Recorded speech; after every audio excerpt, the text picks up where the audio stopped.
another expense you can save money on is coaching. Now, you either have to decide to get coaching or not to get coaching, because cheap coaching, you definitely would get what you pay for.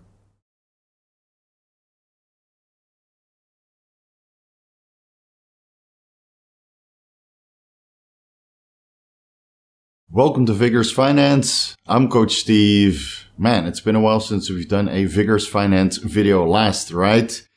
I got a little bit sidetracked on the Vigorous PEDs video series, but all this performance-enhancing drug talk is giving me some liver stress, even though I don't really take PEDs right now, just a little bit of growth hormone to keep me going following this PCT.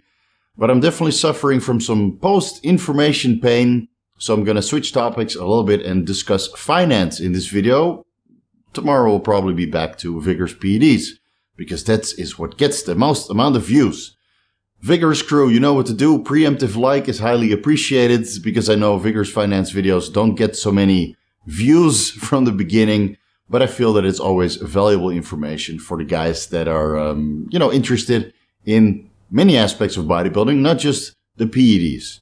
So, what are we going to discuss in this video is methods to save on your bodybuilding expenses, because there's some expenses you can go cheap on and save a little bit of money in the process, and other expenses which you should just pay the full price for, because you get what you pay for, with certain expenses. So let's discuss methods to save money first. Well, there's many different aspects and expenses that are related to bodybuilding. Some of them are, for example, related to grooming, like haircuts, for example, is something you can save money on as well. I'm sure a lot of you guys that are suffered through a COVID lockdown were considering to shave their head just like I did, simply because the barbers were closed. Now, when you're on growth hormone or, you take your collagen, everybody notices an increased amount of hair growth, right? So I noticed a significant amount of hair growth. I mean, I was able to grow back most of my hair within several weeks. I mean, this is 2 months only.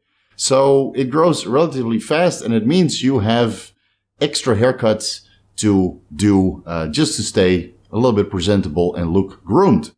Now, you can easily save $20, $25, depending on your hairstylist and the amount of money that they charge you for a haircut, by trimming yourself. I trimmed myself. Is it, would I go get a haircut if I were to go to a wedding? Yes, absolutely.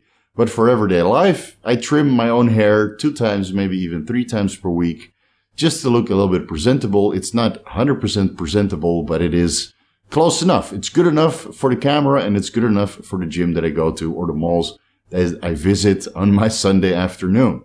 So you can go cheap there and just do your own haircuts. It takes a little bit of practice, or you need a partner just to trim the back and make that look a little bit presentable. But you can save yourself a significant amount of money in the process simply by doing your own haircut. You can also go cheap on clothes. I know there's a lot of clothing brands out there, and they charge significant amounts for the quality that you usually get for it, because most of these clothing brands are, still produced in a third world country. And I feel that the quality isn't really up to par. I like Under Armour, and I would always dish out money for Under Armour because the clothing is so good quality and it will last ages. But something like this, this is just AliXpress, and it's pretty good fabric. So I bought 10 because they were only $2 a piece. So you can save a tremendous amount of money just by going to a cheaper brand that you can find on eBay, Amazon, or AliExpress, for example, that ships all over the world, and just go cheap on your gym clothes, really, because they don't last that long. They're subject to a lot of punishment when you start doing shrugs and, throwing dumbbells around, and especially those shorts. You put the dumbbells on the shorts, and within maybe a couple months, they're already got holes in them, especially if you train in a hardcore gym where the weights are pretty rusty. Now, I'm a little bit older than maybe some of you guys, so I come from a time when there was no social media, and we went to the gym in old clothes because we didn't care. We didn't care. We just, you would paint the house, for example, and your sweater would be covered in paint stains, and that's what we would train in until that shirt would absolutely fall apart. So I would train in white clothes and then get all the rust all over it, but it would be okay because it's old clothes that we didn't have to buy a whole new set for just, to train in flashy gym clothes. So that's another expense you can reduce significantly. You just, so what I did, for example, when I wasn't sure about these shirts before I bought 10, you go to AliExpress, you look for all the shirts in the largest size because again, AliExpress is Asian size. So you'll need a 3XL, 4XL, or 5XL. Then you buy one shirt of each, $2 each. Maybe you buy 10 different shirts. You spend $20 just to try, see how they last in the laundry machine, see how they feel, how they fit, how the fabric is, because you can't really feel the fabric from a picture, right? So you'll have to do a small purchase, $20 for 10 different pieces, and then you buy more of the shirt that you like. Because on AliExpress, Amazon, eBay, etc., there's no storefront that you can walk into and try these shirts by yourself. So I bought 10 of this one and 10 of another one. Those were like $2, $2.50. So when you look at the total expenses, $60 for 30 shirts. Well, let's say $70 for 30 shirts, the majority of which I will wear in the gym, at home, out to the mall, maybe. It's a little bit too revealing for my social anxiety disorder, but hey, who's counting? So it's a small expense for a tremendous amount of shirts that will last me a very, very long time, even if the stitching is not that good. But when you compare that to some of the, the expensive brands, the popular brands, the marketed brands, I can get 60 shirts for the price of one, which is also produced in China. Or another third world country where the stitching and the quality of the fabric is not going to be represented according to the price. So keep that in mind. You can go pretty cheap on your gym clothes if you're willing to forego a little bit of branding, because this obviously has no branding, which I decided to go the unbranded route, because I'm afraid that if I wear Under Armour continuously and I keep talking about performance enhancing drugs, at one point Under Armour might say, hey, you're misrepresenting the brand, even though you're not sponsored, and we would like to take all your videos down. So I switched over to a nameless brand, giving me a little bit more confidence to talk about performance enhancing drugs. So that's another expense you can go cheap on. Some of the food options you can go cheap on, and some of them you shouldn't. So I feel that on most carbohydrate sources, you can go cheap. You can buy your rice, your oatmeal, your pasta, your sweet potatoes, even though they expire, of course, after a while.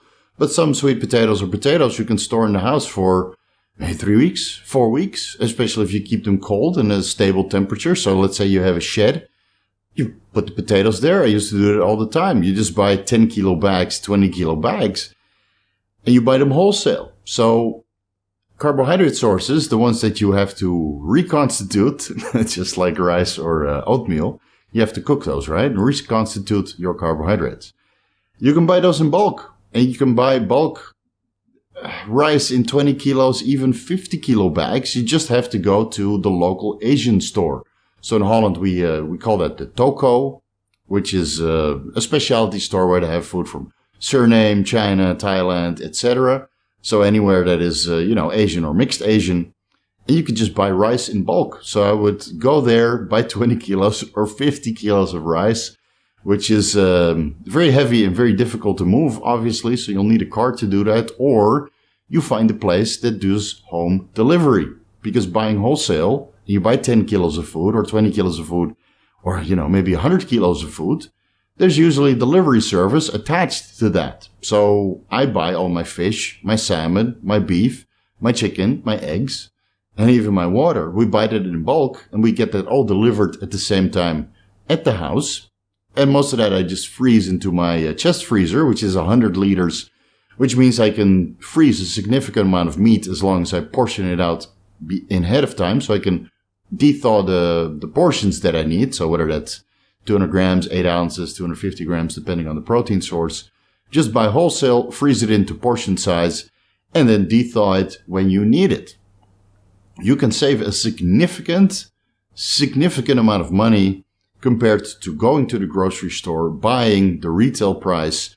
Maybe you get a little bit of discount if you buy bulk, or it's on a discount because the chicken is about to expire.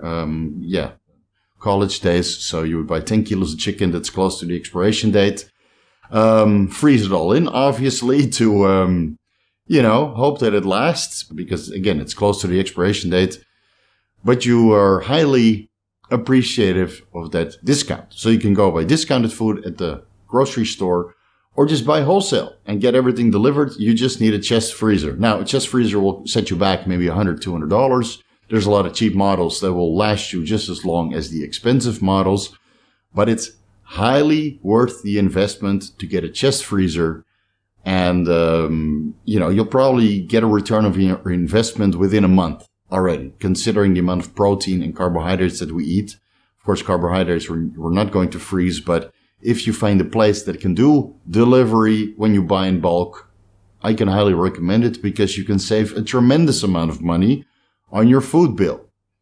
Now, I don't believe in going cheap on protein sources because cheap protein sources like, corn-fed fish or corn-fed salmon or corn-fed beef or, those animals are full with antibiotics. And even though you might not see an immediate result in your digestion with prolonged exposure to, livestock that has been feeding on corn, I think your digestion is going to suffer tremendously. And then you need to follow all these elimination diets or, do a detox or fasting or use your own antibiotics just to repopulate your gut microbiome afterwards.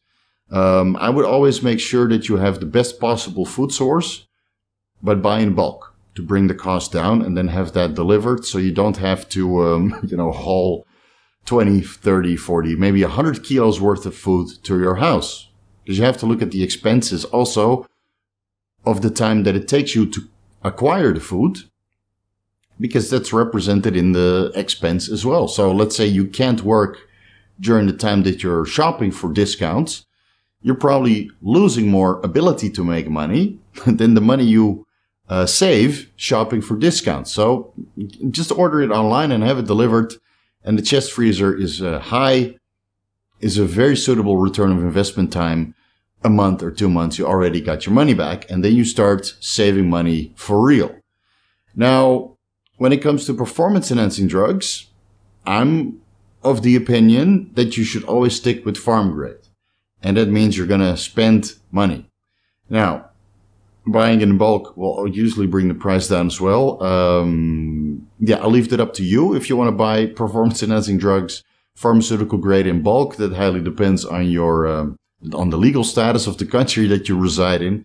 But it's another way to bring the cost down. And when you look at the underground labs, for example, that are sometimes a little bit too cheap for their own good, I would always worry of the quality of this underground lab. Is it the carrier oil that they go cheap on? Is it the active pharmaceutical ingredient that they go cheap on? Or is it that they switched the active pharmaceutical ingredient around for something that is cheaper to acquire as a raw ingredient? Or is there no active pharmaceutical ingredient contained within anyway? Or maybe it's not sterile. So, considering rolling the dice every time you buy performance-enhancing drugs through the underground route from an underground lab, personally, I don't feel it's worth it, considering all the blood work issues that I've seen, infections, you name it. And of course, let's say you save money on an underground lab and you buy your testosterone enanthate for, pennies on the dollar.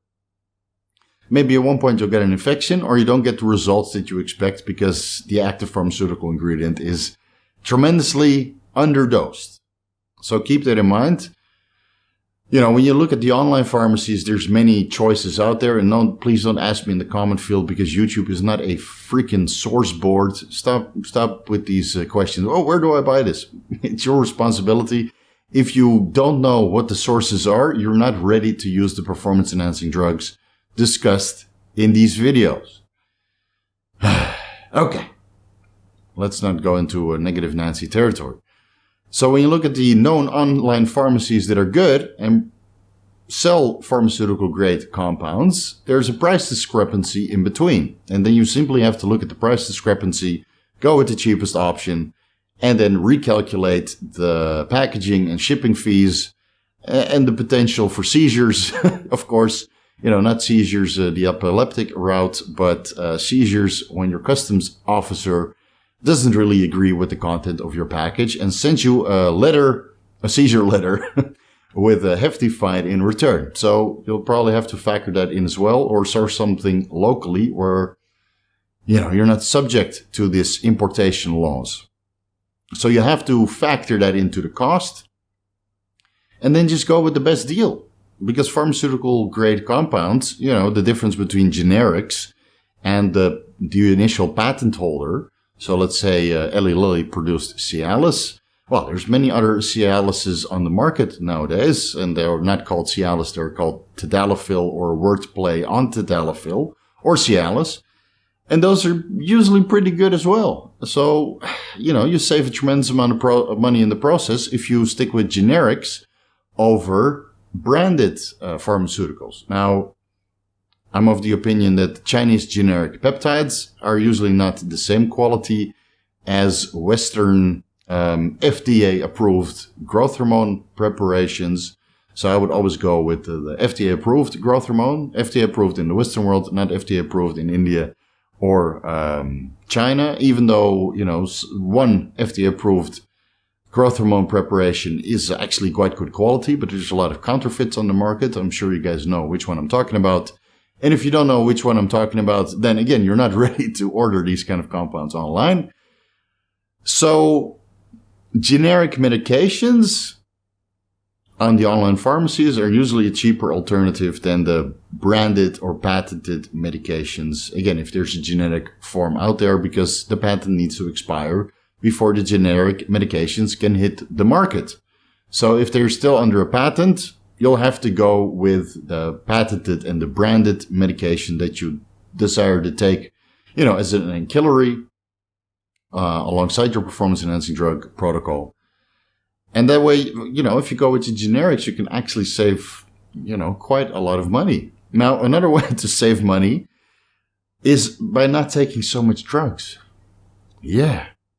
I know it sounds a little bit condescending, but there is a lowest effective dose, and there's a lowest effective dose where you have tolerable side effects, and that's the best way to save money, guys.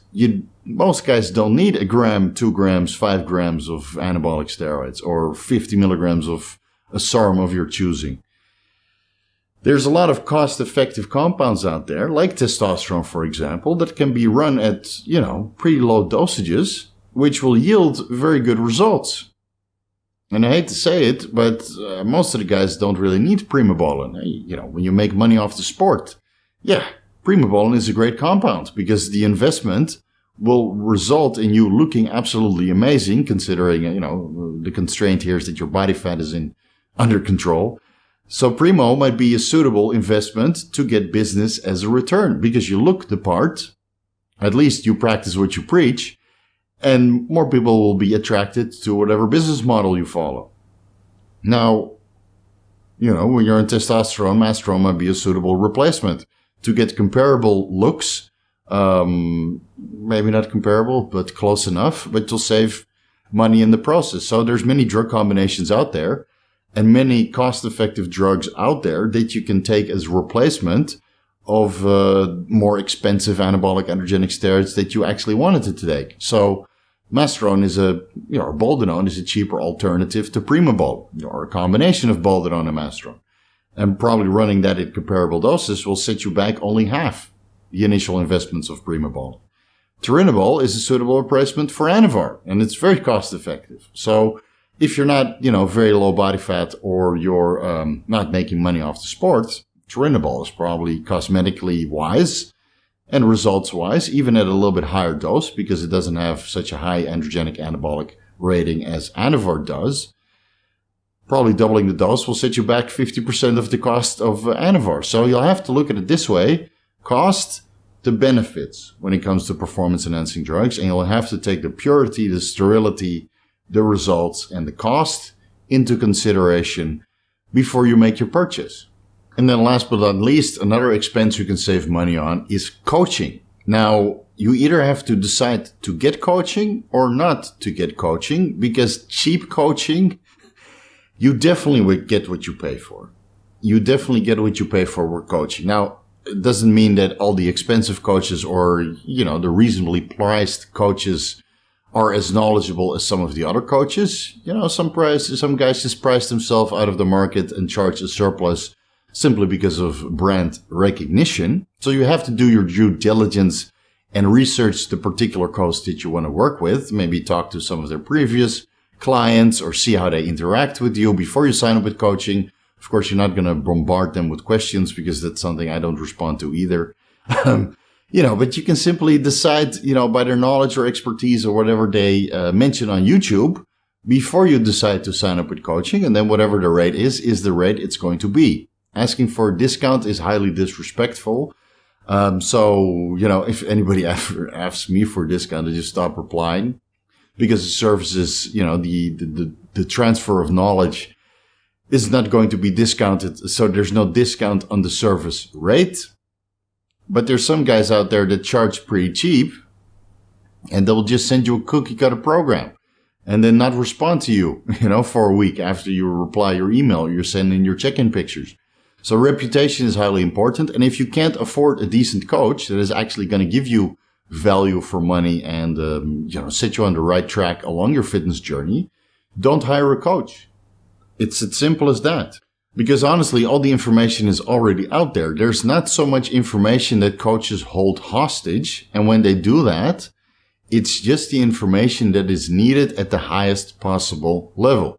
So I can give you a couple hints: plasma expanders, ATP synthase inhibitors, vasodilators, loading protocols. All that stuff is required at the highest level. And yes, you'll pay a premium to get access to that kind of information. But when you're just a recreational bodybuilder, even though you're putting in the time and you're really considering yourself a full-time bodybuilder because you're cooking all your meals, you're never missing workouts, you're taking all the right precautions regarding blood work, and you're diligent with your performance-enhancing drug choices, even then, a lot of guys don't need a coach. Really.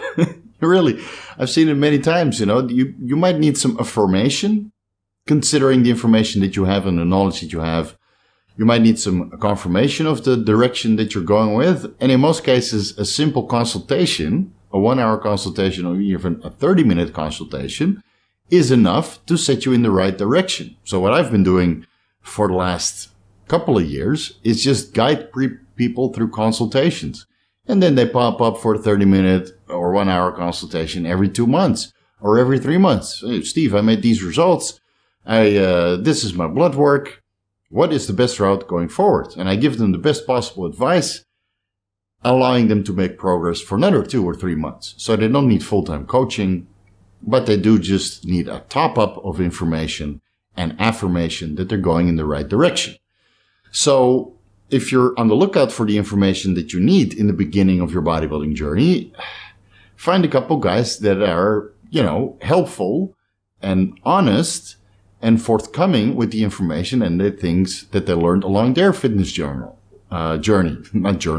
You should keep a journal of your lifting and maybe your food intake and your blood work results in relation to your performance-enhancing drug intake. So you have your bodybuilding journey, keeping a journal along the way so you don't have to make repetitive mistakes. And you can keep track of your progress tangibly. So there's a couple guys out there that are, very forthcoming with your information, like myself, or Derek from More Plates, More Dates, or Leo from Leo and Longevity, or John Meadows on his Mountain Dog 1 YouTube channel, or Dr. Scott Stevenson and everybody else that contributes to the Advices radio channel. I believe they renamed or rebranded to the Think Big Media channel. So there's a lot of information out there for free that you can incorporate. Now, not everybody has the same ideas regarding bodybuilding, but there's so much information out there that if you stick to a couple knowledgeable guys that have a lot of experience, you should be able to decipher this bodybuilding thing by yourself. It will just take more time. So let's say you don't want to invest the time researching, then yes, a bodybuilding coach, a knowledgeable bodybuilding coach, will speed up your bodybuilding journey tremendously. And it will always be worth the time if you're, again, finding a coach that's, where you get what you pay for. But a lot of guys that don't need bodybuilding coaching, really, I can honestly tell you firsthand, A lot of guys, sometimes they come with me for 1 or 2 months. We completely optimize their protocol. They disappear. And then, 6 months later, they maybe hire me for a consultation as a top-up. They don't need full-time coaching. They just need a proper setup and a proper guidelines that they can follow by themselves. And they make all the progress they need without any guidance. So I think that pretty much sums it up, regarding bodybuilding expenses. And we've already been going for over 20 minutes. So I'll leave it at that. Thank you guys so much for watching. Vigorous crew, highly appreciate it. I love you guys. Thank you for fueling the algorithm. You don't have to put algorithm comments. Just put something witty, something funny, because I'm sure YouTube has, some text recognition. And if they see a lot of algo or algorithm or, a wordplay on algorithm, I'm sure they will catch that up at one point, and prevent channels from growing that way. So thank you guys anyway. Liking, subscribing, sharing, and leaving comments, whatever comments those might be. If you're looking for the most comprehensive guides to bodybuilding pharmacology, you can find those ebooks on my website, VigorousSteve.com/shop, which is a very cost-effective way to get the information that I have regarding everything that I know about bodybuilding pharmacology. So that's more cost-effective than coaching or consultations. It's just something you have to do it by yourself. If you're looking for personalized advice, though, you can find the rates to my services at my website as well, in the services section, and contact me through the contact form. If you're interested in one of those services, follow me on Instagram at VigorousSteve so I can match my followers on Instagram to my subscribers here on YouTube. Again, much love. Thank you for watching, and I'll see you in the next Vigorous PD video.